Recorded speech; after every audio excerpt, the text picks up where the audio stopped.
ಸೂರ್ಯನೊಬ್ಬ ಚಂದ್ರನೊಬ್ಬ ರಾಜನು ಒಬ್ಬ.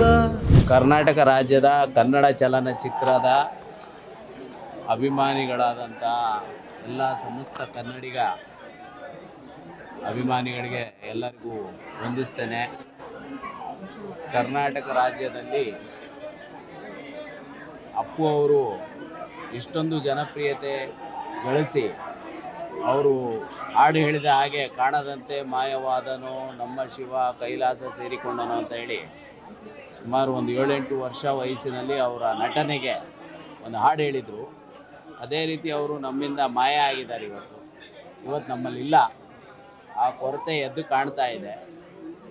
ಆ ಕೊರತೆಯನ್ನು ನೀಗಿಸೋದಕ್ಕೆ ತುಂಬಿಸೋದಕ್ಕೆ ಕನ್ನಡ ಚಲನಚಿತ್ರದಲ್ಲಿ ಪ್ರತಿಭಾನ್ವಿತ ಪ್ರತಿಭೆಗಳು ಇನ್ನೂ ಮುಂದೆ ಹುಟ್ಟು ಬರಲಿ ಅಂತ ಹೇಳಿ ಆಶಿಸಿ ಅವರ ಹುಟ್ಟುಹಬ್ಬವನ್ನು ಸಡಗರವಾಗಿ ಸಂಭ್ರಮವಾಗಿ ವಾರ್ತಾ ಇಲಾಖೆಯಿಂದ ಈ ಡಾಕ್ಟರ್ ರಾಜ್ಕುಮಾರ್ ಮೆಮೋರಿಯಲ್ ಟ್ರಸ್ಟಿಂದ ಆಯೋಜಿಸಲಾಗಿದೆ.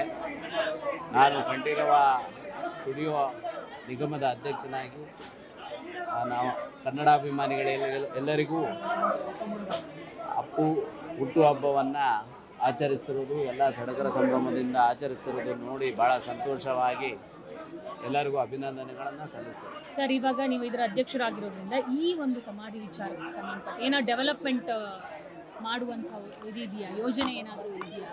ಇನ್ನು ಈಗಾಗಲೇ ಅದಕ್ಕೆ ಒಂದು ನೀಲಿಯ ನಕ್ಷೆಯನ್ನು ತಯಾರು ಮಾಡಿದ್ದಾರೆ. ಡಾಕ್ಟರ್ ರಾಜ್ಕುಮಾರ್ ಮೆಮೋರಿಯಲ್ಗೆ ಹಾಗೂ ಅಂಬರೀಷ್ ಮೆಮೋರಿಯಲ್ಲು ಹಾಗೂ ವಿಷ್ಣುವರ್ಧನ್ ಮೆಮೋರಿಯಲ್ಗೆ ವಾರ್ತಾ ಇಲಾಖೆಯಿಂದ ಈಗಾಗಲೇ ನೀಲನಕ್ಷೆ ತಯಾರಿ ಮಾಡಿದ್ದಾರೆ. ಹಾಗೂ ಅದರಂತೆ ಅಭಿವೃದ್ಧಿ ಕಾರ್ಯಗಳು ಕೈಗೊಳ್ತಾ ಇದೆ.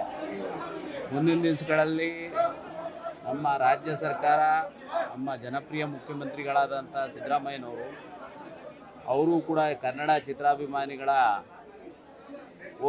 ಒಕ್ಕರಲಿಗೆ ಧ್ವನಿಗೂಡಿಸಿ ಕಂಠೀರವ ಸ್ಟುಡಿಯೋ ಅಭಿವೃದ್ಧಿಯನ್ನು ಪಡಿಸೋದಕ್ಕೋಸ್ಕರ ಯಾವ್ಯಾವ ಕ್ರಮಗಳನ್ನು ಜರುಗಿಸಬೇಕು ಆ ಕ್ರಮಗಳನ್ನು ಜರುಗಿಸ್ತಾ ಇದ್ದಾರೆ. ಜೊತೆಯಲ್ಲಿ ಕನ್ನಡ ಚಲನಚಿತ್ರರಂಗವನ್ನು ನಿರ್ಜೀವ ಆಗಿದೆ ಅಂತ ಹೇಳ್ತಾರೆ ಕೆಲವರು. ನನ್ನ ಪ್ರಕಾರ ಇಲ್ಲ, ಸಜೀವವಾಗಿದೆ. ಆ ಸಜೀವವಾಗಿರತಕ್ಕಂಥ ಕನ್ನಡ ಚಲನಚಿತ್ರನ ಇನ್ನಷ್ಟು ಅಭಿವೃದ್ಧಿ ಪಡಿಸೋದಕ್ಕೆ ಮಾಧ್ಯಮ ಇಲಾಖೆಯಿಂದ ನಮ್ಮ ಕಂಠೀರವ ಸ್ಟುಡಿಯೋಗೆ OTT ಫೆಸಿಲಿಟಿಯನ್ನು ನಾನು ಬೇಡಿಕೆ ಕೊಟ್ಟಿದ್ದೆ 3 ತಿಂಗಳ ಕೆಳಗಡೆ. ಅದರಂತೆ ಅದಕ್ಕೆ ಸ್ಪಂದಿಸಿ ಕರ್ನಾಟಕ ರಾಜ್ಯ ಸರ್ಕಾರದ ಬಜೆಟ್ನಲ್ಲಿ OTTಯನ್ನು ಅನೌನ್ಸ್ ಮಾಡಿದ್ದಾರೆ ಕಂಠೀರವ ಸ್ಟುಡಿಯೋಗೆ.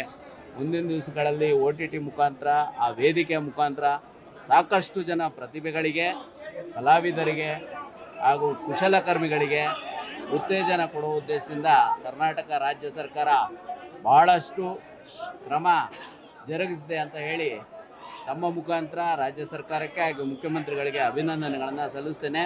ಹಾಗೂ ಕನ್ನಡಾಭಿಮಾನಿಗಳಿಗೆ ಒಳ್ಳೆಯ ಒಂದು ಸದಾವಕಾಶ ಅಂತ ಹೇಳೋದಕ್ಕೆ ಇಷ್ಟಪಡ್ತೀನಿ. ಸರ್, ಈಗ ರೂಪುರೇಷೆ ಹೆಂಗಿದೆ ಸರ್? ನಕ್ಷೆ ರೆಡಿ ಆಗಿದೆ ಅಂತ ಹೇಳಿದ್ದೀರಾ, ಅದರಲ್ಲಿ ಏನೆಲ್ಲ ಇನ್ಕ್ಲೂಡೆಡ್ ಆಗಿದೆ ಅಂತೇಳಿ ನಿಮಗೆ ಗೊತ್ತಿದೆ? ನೀವು ಅಧ್ಯಕ್ಷ ಸ್ಥಾನ. ಈಗ ಆಂಬಿಯನ್ಸ್ ಇದೆ, ಅಲ್ಲಿ ಮಾಡಿದ್ದಾರೆ. ಪ್ರೀಮಿಯರ್ ಥಿಯೇಟ್ರ್ ಮಾಡ್ತಾ ಇದ್ದಾರೆ. ಹಾಗೂ ಒಂದು ಹಳೆಯ ಚಿತ್ರಗಳ 90 ವರ್ಷಗಳ ಕನ್ನಡದ ಹಳೆಯ ಚಿತ್ರಗಳ ಒಂದು ಏನು ಹೇಳ್ತಾರೆ, ಗ್ರಂಥಾಲಯ.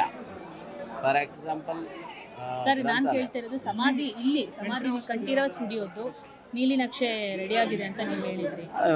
ಮಾಧ್ಯಮ ಇಲಾಖೆಯಲ್ಲಿದೆ. ನೀಲಿ ನಕ್ಷೆ ಇವ್ರಿಗೋಸ್ಕರ ಅಂತ ಸಪ್ರೇಟ್ ಮಾಡಿಲ್ಲ, ಡಾಕ್ಟರ್ ರಾಜ್ಕುಮಾರ್ ಮೆಮೋರಿಯಲ್ ಅಂತ ಮಾಡಿದ್ದಾರೆ.